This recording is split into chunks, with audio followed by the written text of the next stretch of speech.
Okay, hi everybody.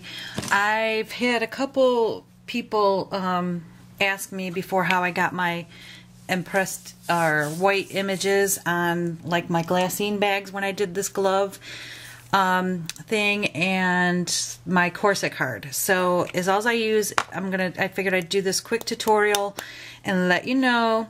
I guess I always just assume people knew how to do this, and believe me, I've learned everything I know from YouTube. I'm always willing to share if ever I do something that that you've seen a technique or something you want to know. By all means, don't hesitate to ask me, and I will gladly do a tutorial. And likewise, because if I see something that I don't know how to do that you do, believe me, I'm going to be asking. But anyways, so how I do the white, because I know people know the clear embossing and the black embossing, but you can also, and it comes in a multitude of colors. But how I get the white, sorry, is the brand that I use, which I'm almost out. It's inkboutiqueproducts.com. But you have to make sure that you don't get clear, and there's also glittery that looks like white, but it's not. So you have to really read on it. Seafoam white, not clear, because here's one that is, and I think Shanna learned this the hard way because she thought she was buying white, but look, that looks white too, but it's really not. It's ultra thick enamel and it has like a clear bluish cast to it. It's not white. This will look like actual white, and I'll show you. So here we go. I'm going to show you the glove stamp just on black cardstock, so it shows up really good. And I take the Versamark. It's a watermark stamp pad, which most of you probably know. If you already know how to do this, tune off. If not, and mine's pretty well beat up and used. But you need this to make the embossing powder stick. I think Tim Holtz inks, like these distress inks, you can use to emboss because they stay wet, so the embossing powder will stay on there. But I always use Versamark because I think it's even more sticky. So I just stamp up my stamp, and I'll show you my tips and techniques because I've learned the hard way by making a mess. And basically stamp the image just like you would. Okay, so you can't see it, but it's clear and it has the stickiness. So then what I always do is I keep a notebook, a scrap notebook, and I take a regular white sheet of paper, and because I don't mess with the trays, I used to. It's a pain in the butt. I'm always in a hurry, and it still gets everywhere. So I fold my piece of paper in the center, and I lay my piece on there, and then just sprinkle the embossing powder all over it. And don't be afraid to use a lot because you're going to dump it right back in. Okay, so look, I've emptied the jar because I only have a little bit. And tap it down, shake off the excess, see? And it comes out beautiful and white. And then I put that aside and I pour since I creased my paper, it stays off my mat then, and I just, let me get on camera, move my head, and I just pour it right back in my bottle, and I'm done. And then all my excess is here, and I can either throw it away or reuse it a couple times. I wouldn't mix colors though. And then take my handy dandy heat gun. I always rub it on my hand until I feel that it's getting hot, because with the extra thick ones, sometimes you'll blow the embossing stuff over. And you can also heat from underneath your project, but you just gradually heat it and you'll see it transform. And then don't keep holding it because it'll keep melting.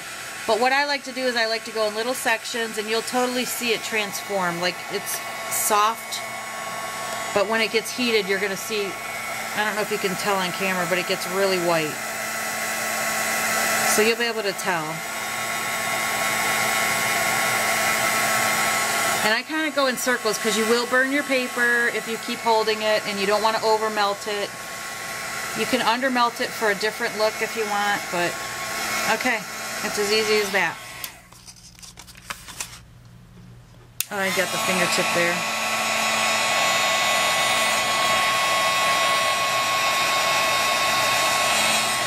And you'll see better in person. You'll know if it's melted, but it only takes a second. Totally dry, hard, and it's not going anywhere. So now I'm going to show you what you could do with the, and then I cut this out, and I do this on vellum with the white. The white stands out very nice, and you could do it with black, any color you want. But let me show you the resist if you're going to do the stamped image, and I'm going to use, oh heck, I'll just use this again with the clear, and again with the Versamark.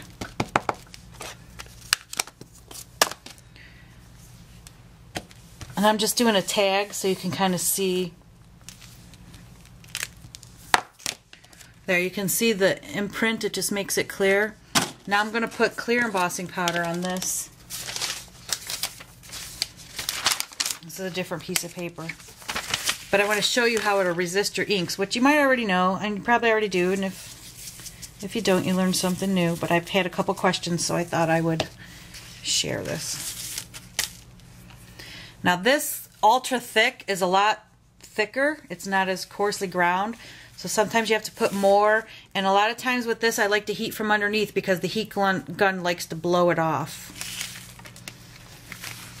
Let me pour this back in so I don't waste it and have an accident and spill the whole bottle.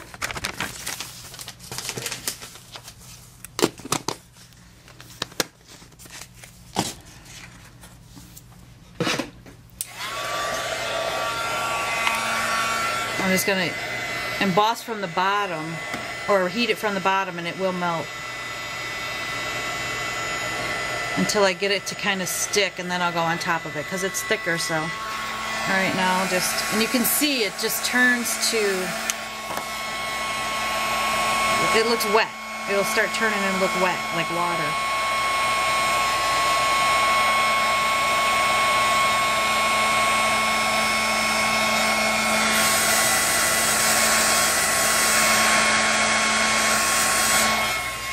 Okay, so you see that's the clear, and it made it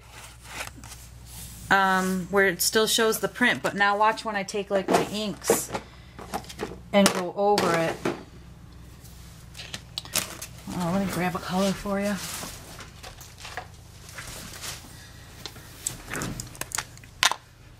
I'm just using some Tim Holtz. And I'm not making anything, I'm just kind of going over to show you. It won't, it's the resist, so it won't, you know what I'm trying to say. It won't stick to your image. Let's just hit it with some sprays really quick.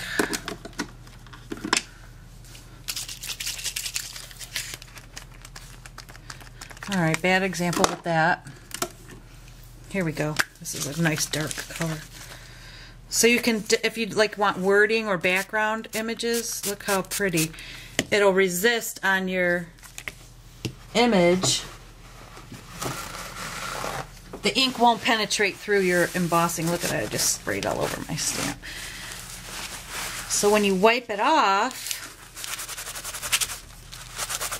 it's like a waxy buildup, so your image will show through. See that? And then you can stamp on top of that and around it, and it kind of makes it really cool. So just kind of showing you how to emboss. There you go. That's how I do it. And where's the black one? So then you can cut that out and make it any way you want, but make sure you read that if you want the white, that it's white embossing powder, because they all look white, but they're not. And try to, my suggestion is, like I have a bottle of the really thick white. Let me show you. This is ultra thick embossing enamel white. And you can see in here that the granules are really a lot thicker. They're more like sand granules. That's for if you're doing a really big project, or if you just want to put embossing fluid down. And what I do is you can actually stamp in your embossing I'm putting this right directly on the paper, so there's no stamp, so it's going to cover a big area. You can see the shadow, and then I'll pour this, and I'm not going to bother with my paper because I just want to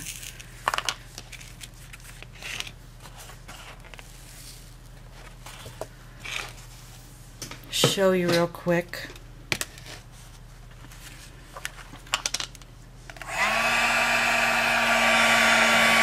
See how it blows away? But if you heat it underneath,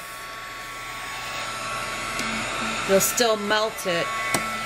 I can't get the camera positioned. I'm going to heat it underneath the paper. Hold on.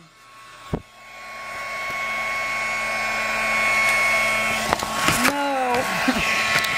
Bloop, bleep, blunder. Alright, hold on.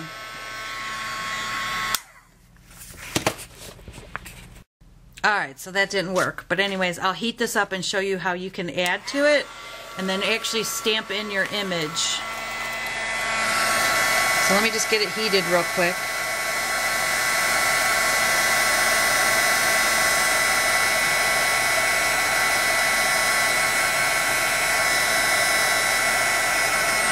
You can see how it melted together, and a lot of it blew off. Where am I in the camera? A lot of it blew off because it is thick, but to remedy that, and watch my camera tip over again because it's too hot, too heavy. What I'll do is add more when it's hot, like I'm melting it.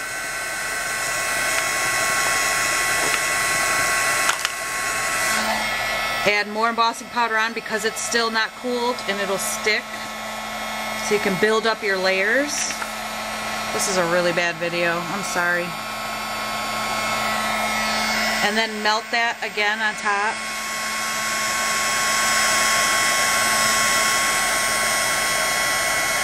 And it's building up a really thick layer, and it cools really quickly, so you gotta work quick when you're doing this.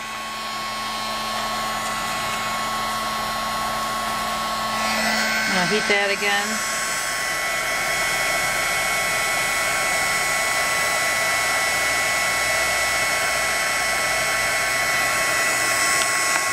Alright, now I'm going to take my stamp, and while that's hot, I'm going to stamp my stamp right in it. You won't ruin your stamps. You have to do it right when it's hot, and if you don't like it, you just reheat the embossing powder, because I layered it up really thick. I want it to cool before I move it. I've made quite the mess, but I'm just trying to...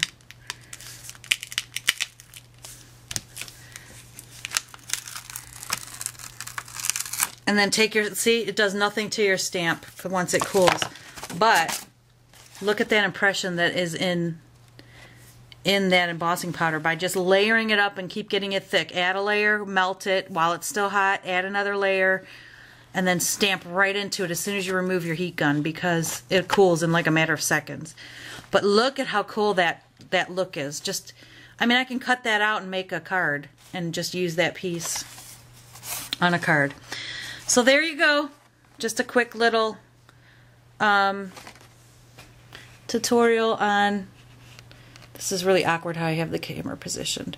But no, don't be afraid. It will not ruin your stamps. It didn't even come off on my stamp, and hold it there for a minute, and it makes a great deep impression to use with your rubber stamps. So there you go. I hope you like it. I've made a mess. Sorry for the dropping of the camera, and I could record and do it again, but no, I don't want to. So, okay, bye everybody.